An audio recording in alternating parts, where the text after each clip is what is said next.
자, 반갑습니다. 저번 시간에 말씀을 드렸다시피 이번 시간 초전도체에 대해서 여러분들과 함께 학습해보는 시간 갖도록 하겠습니다. 자, 이번 시간은 정량적인 내용은 배제를 하고요. 정성적인 내용 위주로 여러분들에게 전달해 드리는 시간을 갖도록 하겠습니다. 사실 정량적인 내용을 전달해 드리기에는 제가 초전도체 관련해서 그 정도까지 실력은 되지 않기 때문에 여러분들에게 의미 위주의 수업을 전달해 드리도록 하겠습니다. 초전도체라고 하는 것은 LK99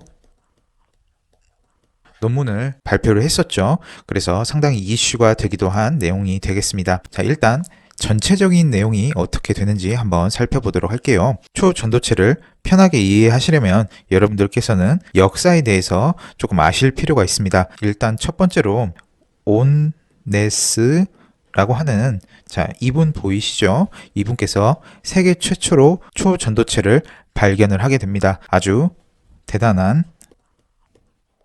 업적을 남긴 것이죠. R은 영인 현상을 발견을 하게 된 거죠. 허나 이와 관련한 이론적인 설명은 하시지 못했어요. 그래서 이론적인 설명은 누가 하게 되냐면 바딘, 쿠퍼,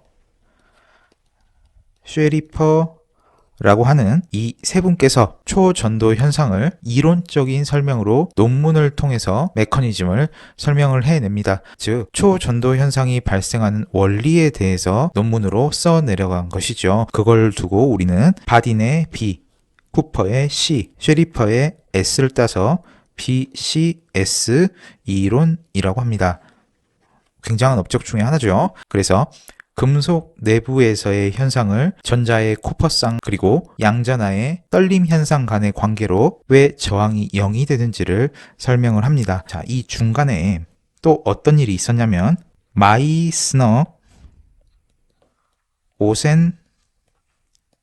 오센펠트 초전도체에서 완전 반자성 효과를 띈다라는 것을 발견해냅니다.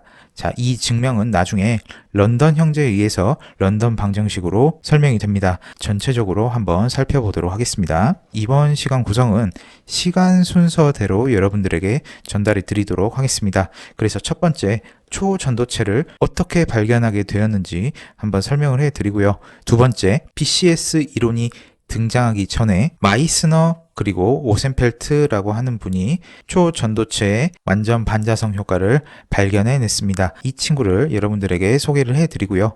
자, 세 번째, 아주 중요한 이론이죠. BCS 이론이 있습니다. 초전도체에서 내부 저항이 0인 이유에 대해 설명을 쭉 하는 논문이 되겠어요. 그래서 초전도체의 발견에 대해서 여러분들에게 전달해 드리도록 하겠습니다. 이분이 초전도체를 발견하게 된 이유 중에 하나가 헬륨을 액화시키는 방법을 알아냈기 때문입니다. 자, 우리 헬륨은 공기 중에서 어떻게 있습니까? 가스, 즉 기체 상태로 있죠.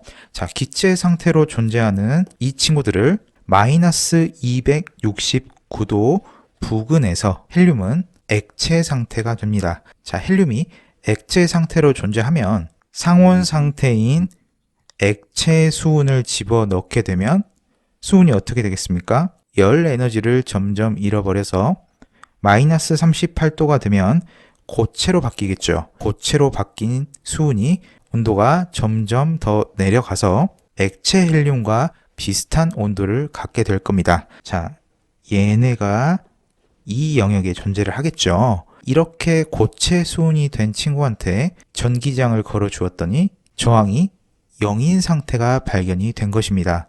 아주 대단한 발견이라고 할 수 있겠습니다.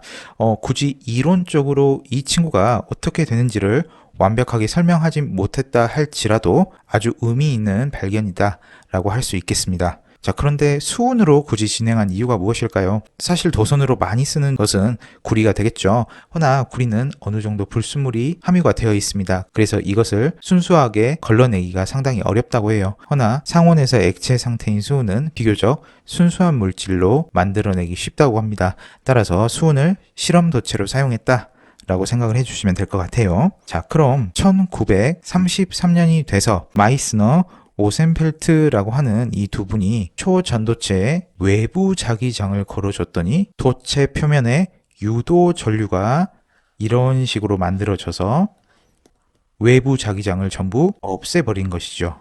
이렇게요. 그리고 나서 이 런던 형제, 런던 방정식을 통해서 도체 내부에 자기장이 없다라는 것을 수식으로 증명을 하게 됩니다. 자, 한번 살펴보도록 하죠. 초전도체에서 저항이 존재하지 않으므로 전류가 흐를 때 도체 내부의 전기장은 0이 됩니다. 자, 이 상태는 정전계를 의미하는 게 아니라 전류계에서 여러분들한테 설명을 해드리는 것입니다. 여기에 패러데이 법칙을 한번 적용을 해보도록 할게요. 패러데이 법칙은 전기장을 패적분한 것은 자기장의 시간에 따른 변화율과 같다라는 거죠.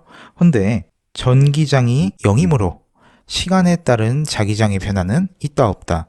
자, 없다라는 것이죠. 그래서 자속의 변화가 없다라는 뜻은 자속의 크기가 일정하게 존재를 하거나 자속이 없다는 뜻이 되겠죠. 그래서 런던 형제가 런던 이퀘이션, 즉 런던 방정식을 통해서 초전도체 내부 자속이 거의 없다라는 것을 증명하게 됩니다.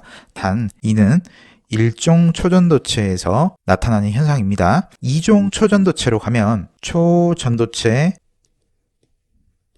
그 다음 보르텍스 영역이 존재를 하고요. 그 다음에 일반 금속처럼 행동하는 영역이 존재합니다. 허나 일종 초전도체에서는 초전도체 그리고 일반 금속, 자, 이렇게 나뉘게 되는 것이 바로 일종 초전도체라고 할 수 있겠습니다. 참고로 알아두십시오. 자, 여기에서 여러분들이 주의하셔야 하는 게 한 가지가 있습니다. 외부 자기장을 완벽하게 밀어낼까요? 그러진 않습니다. 런던 방정식에 따르면 일종 초전도체에서 표면을 0으로 잡고 X축이 커지는 것이 바로 도체 중심으로 가는 방향이 되겠습니다. 자, 외부 자기장이 이런 식으로 존재를 할 때 곧바로 0이 되는 것이 아니라 지수함수적으로 급격히 감소한다 라고 설명을 합니다. 그래서 이 깊이가 어느 정도냐 라고 하면 100 나노미터가 된다 라고 하는 것입니다.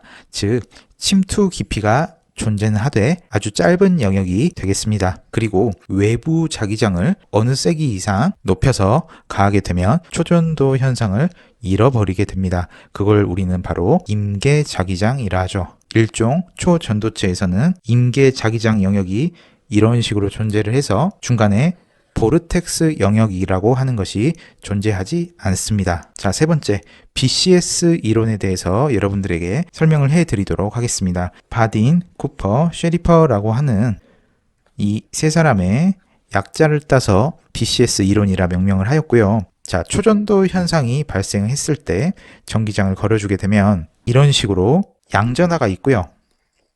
흰색의 자유전자가 이렇게 여러 군데에 존재를 하겠죠. 이때 자유전자가 플러스 이온 사이로 이렇게 지나간다라고 한번 생각을 해보겠습니다. 자, 그러면 전자가 양전하 사이에 존재를 하기 때문에 양전하는 순간적으로 전자 방향으로 끌리게 됩니다. 자, 이런 식으로요. 그리고 이 전자는 빠르게 이 사이를 통과해 나가겠죠. 그리고 뒤따라오는 이 전자는, 자, 이곳이 어떻게 됩니까? 순간 플러스 극을 띠게 되겠죠. 그래서 뒤따라오는 전자가 이런 식으로 진입하게 되는 것이죠. 따라서 얘랑 얘를 묶어서 무슨 쌍이라고 하냐면, 자, 쿠퍼 쌍이라고 합니다. 초전도 현상이 발생하는 도체에서는 이런 식으로 전자와 전자가 쌍을 이뤄서 다니게 됩니다. 아주 신기한 것이 원래 전자와 전자가 만나면 상온에서는 반발력 같은 것이 생기게 됩니다. 그런데 초전도 현상이 발생을 하면 전자끼리 만나서 결합 에너지가 더 낮아지게 되는 현상이 발생을 합니다. 즉 전자끼리 만나야 물질의 상태가 더 안정된 상태가 되는 것이죠. 그래서 전자끼리 이런 식으로 뭉쳐 다니게 됩니다. 즉 전자가 군집을 이루어서 다닌다 라고 생각을 해주시면 될 것 같습니다. 자, 그러면 왜 저항이 상온에서 발생을 하는지 여러분들한테 설명을 해드리도록 하겠습니다. 자, 우리 상온에서는 여기에 존재하는 플러스 양이온들 있죠. 이 친구들이 계속적으로 진동을 하게 됩니다. 자, 이렇게 진동을 해 나가면서 폰원이라고 하는 일종의 에너지를 도체 내부에 있는 전자들에 영향을 주게 되는 거죠. 그래서 이 전자들이 전기장을 걸어주는 방향 쪽으로 대체적으로는 움직이려고 하겠지만 양이온이 발산하는 이 폰원 때문에 어떻습니까? 이렇게 가야 될 친구가 이렇게 갈 수도 있고요. 이렇게 가야 되는 친구가 이렇게 갈 수도 있게 되는 거죠. 그래서 전자들이 서로 부딪히면서 산란을 하게 됩니다. 이렇게 산란을 하면서 이 전자들은 무슨 에너지를 내뿜는다? 줄열이라고 하는 열 에너지를 내뿜게 됩니다. 그래서 여러분들 전기기기 오래 쓰고 만져보면 어떻습니까? 뜨끈뜨끈하죠? 그 이유가 바로 여기에 있는 것입니다.